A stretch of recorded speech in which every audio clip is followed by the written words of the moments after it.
15장 임종기.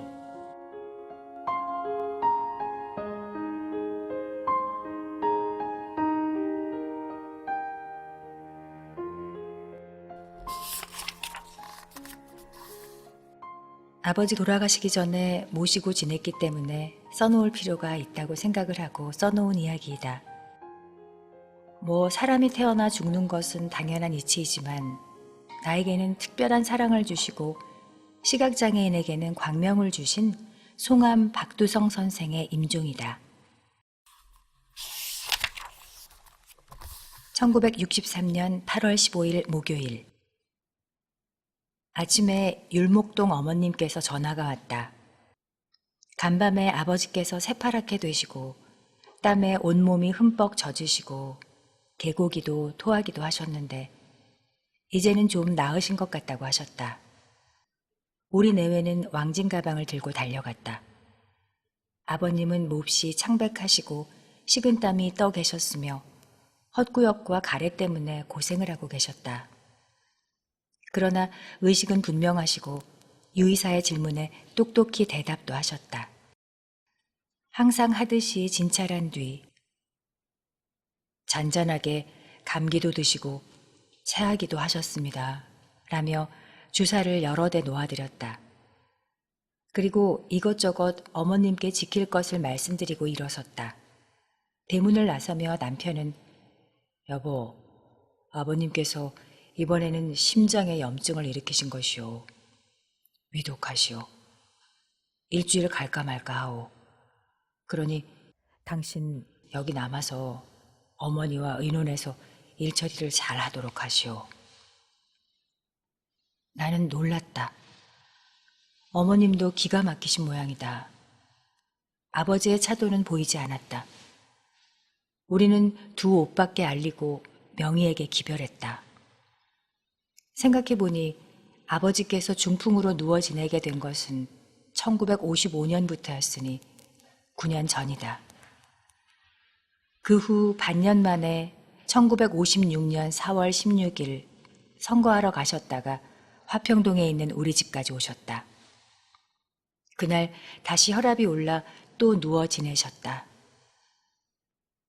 그해 8월 13일 또 좀 나으셔서 서성거리실 수 있었던 것인데 우리 집에 오시는 길에서 몹시 불쾌한 구경을 하셨다더니 다시 눕게 되셨다.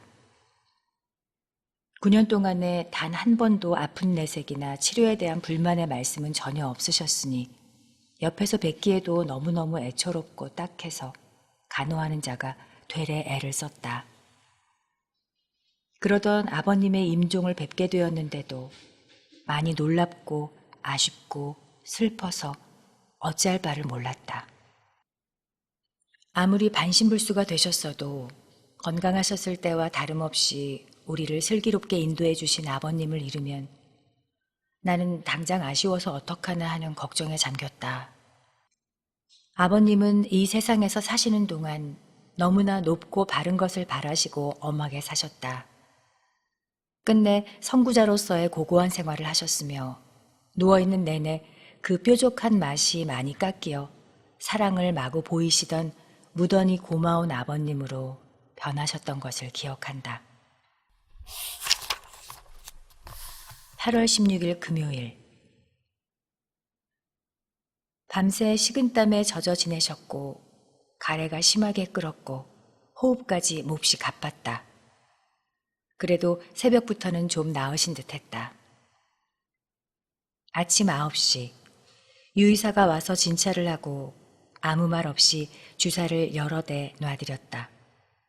그리고 율목동 집을 나서며 또 심장 자체가 염증을 일으켰으니 위독해요. 당신이 시간을 맞춰 약 대접하면서 옆에서 봐드려요. 아버님께서는 종일 숨가쁘시고 가래가 몹시 끓고 구역까지 나고 온몸은 촉촉히 젖어 지내셨다. 혀는 백태로 덮이고 그것이 새까맣게 타버렸으니 얼마나 고통스러웠는지 알 수 있었다. 낮에 나의 외아들 9살짜리 재룡이가 병문안을 왔다. 다른 날과는 달리 할아버님 앞에 무릎 꿇고 앉더니 좀 나아지셨나요? 라고 여쭙고 두 손으로 할아버지의 힘없이 놓인 손을 잡아들였다. 할아버지께서는 오냐 라고 대답하셨지만 지그시 감고 계신 눈에서 자꾸 눈물이 새어나왔다. 내가 수건으로 씻어드렸더니 흑흑 흐느끼시며 우셨다. 재룡아, 할아버지께서는 너한테 하고 싶으신 얘기가 많으신가 보다. 지금은 괴로우시지만 이제 다 나으시면 뵙자. 자, 마루로 나가 할머님께 인사드려라. 재룡이도 눈물이 줄줄 나는 것을 씻지도 못하고 유난히 검버섯이 많고 보들보들하고 크고 힘없는 할아버지의 왼손을 자기의 작고 보잘것없는 두 손으로 어루만져 드리고는 일어나 밖으로 나갔다. 나는 결혼 후 첫 딸을 낳았고 평양서 인천으로 와 아버님을 모시고 살면서 둘째, 셋째 딸을 낳았고 일사후퇴 때 아버님께서 부산에 피난 가셔서 3년이나 머물러 계시는 동안에 넷째 딸을 낳았다. 다섯째 아이를 임신하자 내가 너무나 쇠약해져서 임신을 중절할 수밖에 없는 것 아닌가 할 지경에 이르렀다. 시부모님께서도 남편에게 중절을 권하셨으나 아버님만은 아니다. 입덧으로 인해 생명을 잃을 수는 극히 드물다. 참고 견뎌라. 라고 완강히 만류하셨다. 나의 외아들은 이렇듯 아버지 덕에 태어난 셈이다. 재룡의 추억에 남은 할아버님은 항상 병석에 계셨다. 할아버지, 또 칼 주세요. 칼 꺼내주세요. 라고 여쭈면 일제 때 아버지가 훈도이셨을 때 차던 칼을 꺼내어 주시며 그놈은 그렇게 칼이 좋은가? 여보, 할머니가 꺼내줘요. 가지고 놀다가 두고 가라. 그렇듯 재룡이를 끔찍이 아껴주셨다. 편지를 받고 동생인 명희와 그의 남편, 장사를 하던 순태 오빠와 막내 숙모님께서 오셨다. 이런 분을 모두 반가워하시고 담담하게 인사하셨다. 8월 17일 토요일. 혈압과 심장 때문에 링거도 전혀 못 써드리고 잡수시는 것도 없이 종일 땀에 범벅이 되어 계시니 더욱 쇠약해만 가셨다. 종일 미음과 물을 권했으나 고개나 손짓으로 싫다고 거절하셨고 낮에 율목동에 교우들이 문병 오시니 눈물을 흘리시며 인사하셨다. 8월 18일 일요일. 오전 오후 두 차례 유이사가 주사해 드리러 왔다 갔다. 밤에는 명희, 현재, 상규가 아버지를 모셨다. 8월 19일 월요일. 아침에 모여서 떠드는 식구들을 바라보시고 아는 체도 하시고 우스운 일에는 우습다는 표정도 지으셨다. 오전 10시 유이사는 더위 독하셔요. 몇 날 안 남았어요. 라고 했다. 미음과 사과즙을 종일 250g이나 드셨을까. 낮 2시 아무 신호 없이 소변을 보셨다. 대변으로 착각하리만큼 요란한 냄새의 소변이었다. 9년 동안 머리맡에 종을 흔들며 내가 오줌을 누리요라고 신호하셨건만은 그것도 이제는 옛날이 되었다. 저녁 9시 이상한 경련이 왔다.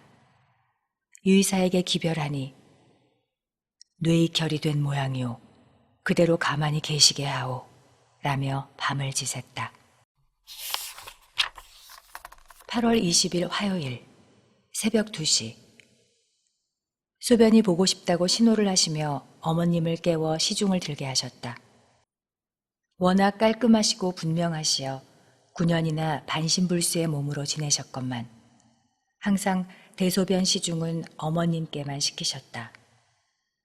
어머님도 교회나 시장에 가시게 될 때가 있으니 우리들께라도 시중을 들게 하실 것 같은데 안 하셨다. 어머님께만 시중을 들게 하셨다. 오늘도 우리들이 모두 대기하고 있었건만 어머님께서 요강을 대어드리고 계셨다. 아이고, 어서 누워요. 팔 아파요.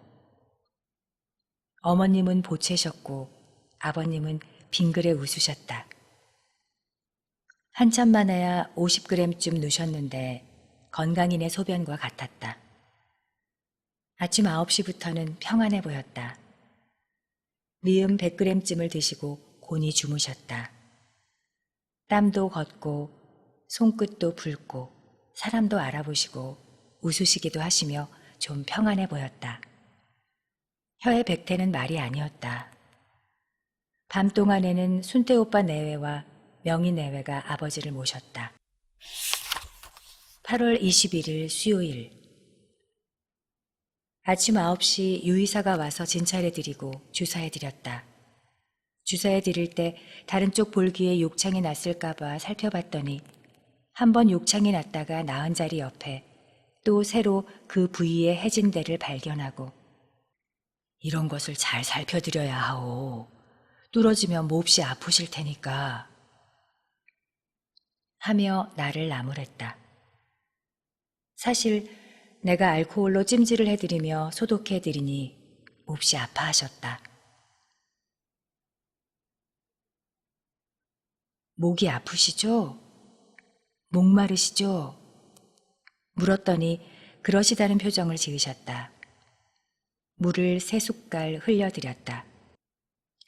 오후 4시경 어머님께서 아버님 자리 가까이 와 앉으시고 찬송가를 꺼내시며 나의 갈 길 다 가도록 혼자서 부르셨다. 아버지께서는 아무 반응도 안 보이셨다.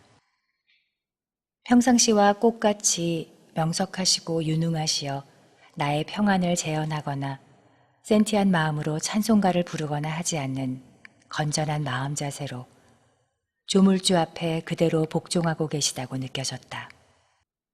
밤 9시 유의사가 와서 심란한 표정으로 주사해드렸다. 집 밖에는 많은 친척과 친지들이 무슨 잔치집처럼 드나들고 있었으나 어떠한 사람도 유의사에게 언제 운명하실 것 같으신지 물어보는 사람은 없었다. 다들 눈으로만 묻고 있었다. 모든 손님들이 아버지의 운명을 지키고 싶어 했고 바쁜 일정으로 언제쯤 운명하실지 궁금해했지만 아무도 입을 열어 언제 운명하실 듯하냐 묻는 이가 없었다. 그날은 아버님을 명희 내외와 오빠네 조카인 현재가 모시고 수고했다. 8월 22일 목요일. 밤새 고열과 가쁜 호흡으로 심장이 매우 심하게 뛰었지만 정신은 엊그제보다 오히려 회복되셨다. 아침 10시에 유의사가 와서 어제처럼 봐드리고 갔다. 숨은 여전히 가쁘고 맥은 너무 빨라 셀 수도 없고 오줌도 쉴 새 없이 싸실 정도가 되었다. 그러나 손은 내 손목을 꼭 잡고 계셨다. 손목을 잡힌 채 곰곰이 생각했다. 오늘이 8월 22일이니 예년 같으면 피서 타령을 할 삼복 더위이다.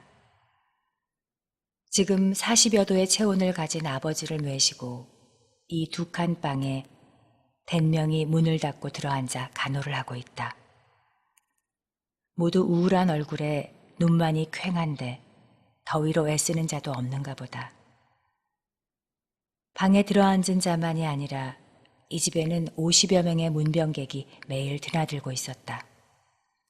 모두가 말은 안 해도 나는 이 어른의 운명을 뵙고 싶다. 순간을 놓칠 수는 없다. 아직 그때가 멀었다면 빨리 내일을 보고 와야지 라며 부지런히 드나들었다. 유의사가 지난 15일 날 일주일쯤 갈 것 같다고 진단했는데 오늘이 8일째다. 순남 오빠가 유이사에게 물었다. 장례 준비를 시작해야 되지 않을까? 네, 그래야 될 것 같습니다. 이날 서울 맹학교에도 연락을 했다. 8월 23일 금요일.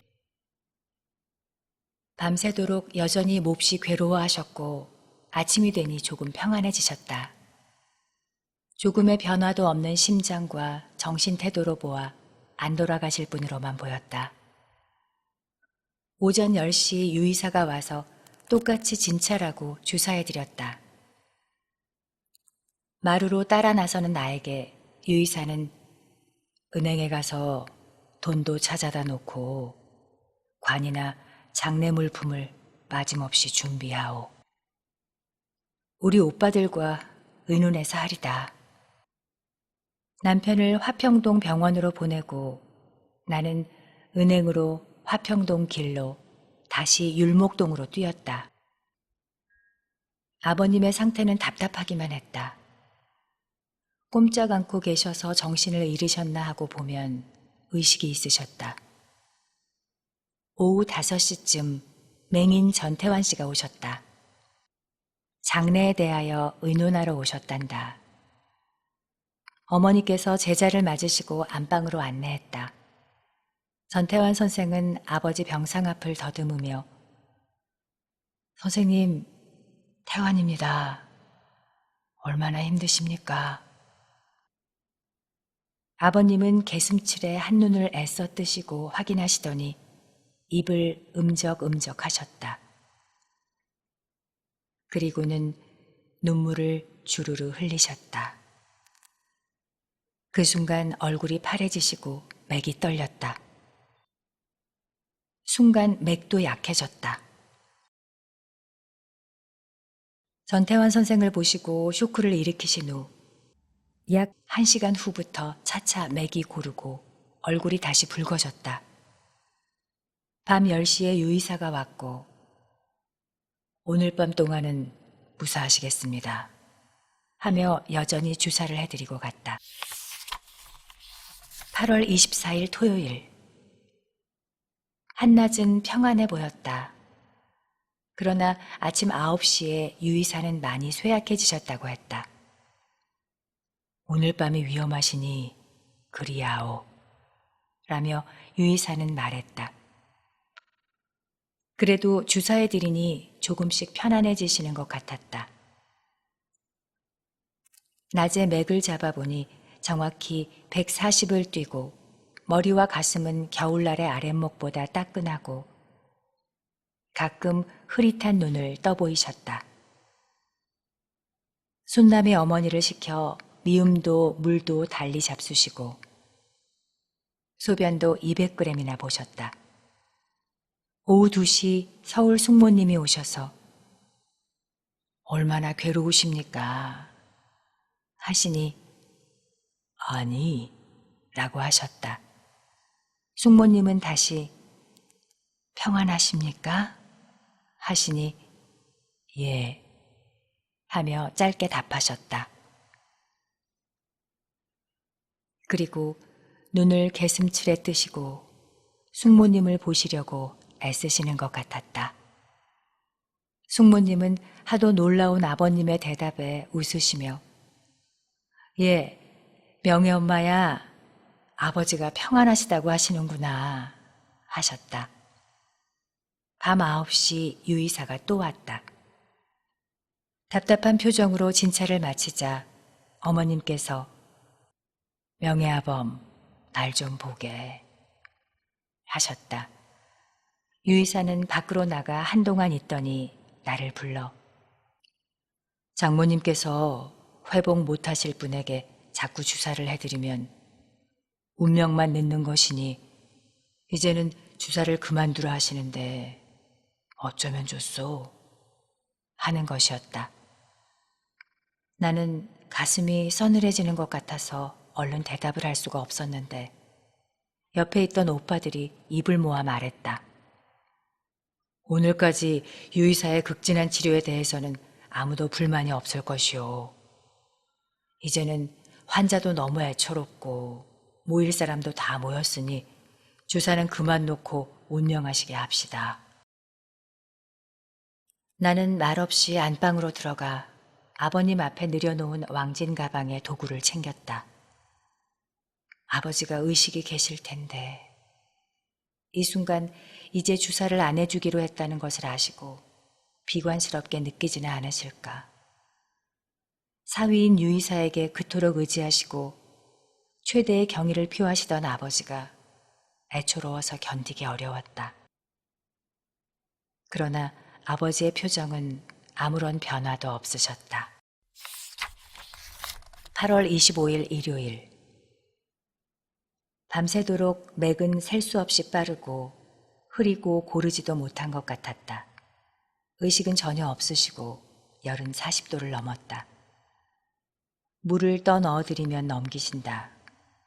아침 6시부터 맥이 실해졌다. 맥박이 138인 것을 용재가 세었다.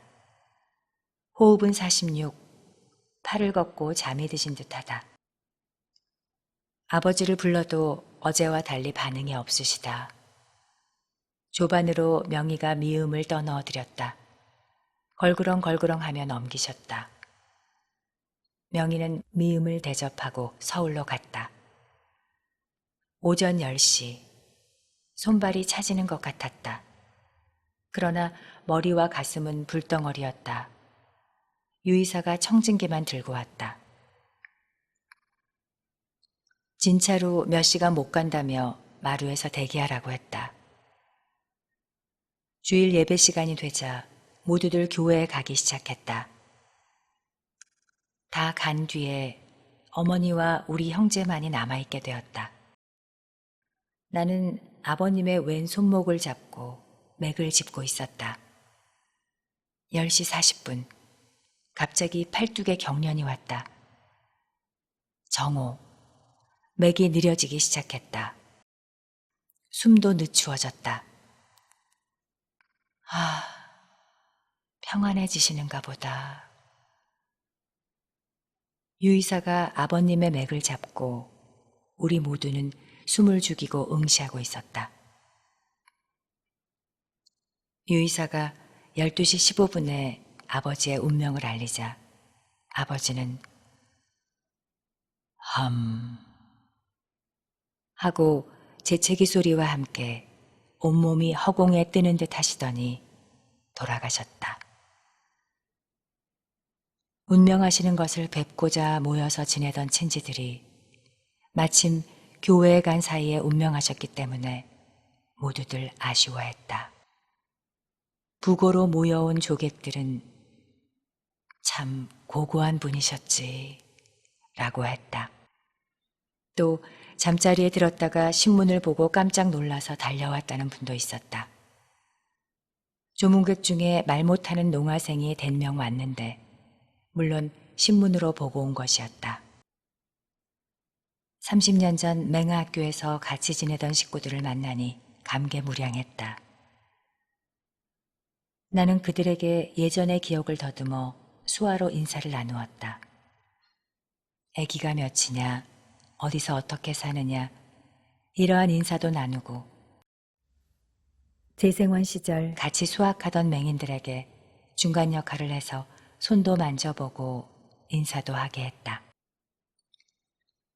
당시 한 맹인의 말이 저자들하고 싸움이 붙었다가는 죽게 되는 통에 우리는 그저 쉬쉬하고 지냈는데 지금은 그때 으르렁대던 생각들이 안 나는가 보다라며 웃고 악수하며 아버지의 훈도 시절을 회상케 했다.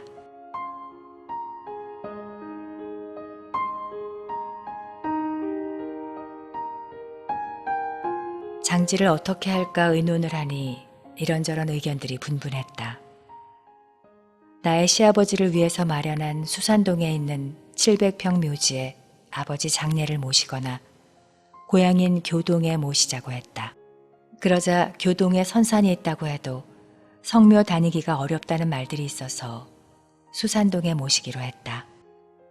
그런데 나의 시아버지가 93세에 생존해 계셔서 시아버지를 자동차로 모시고 수산동에 가서 아버님 묘지를 쓴 뒤에 나의 친정아버지 묘지도 이 산에다 쓰고 싶어요. 그러자 시아버님은 그래라. 내 묘는 여기에다 써라. 나머지 아무데나 너의 친정아버지 묘를 쓰려마. 그래서 시아버지의 묘지에서 약 30m 거리에 있는 자리에 내 아버지 박두성 선생의 묘를 쓰게 되었다.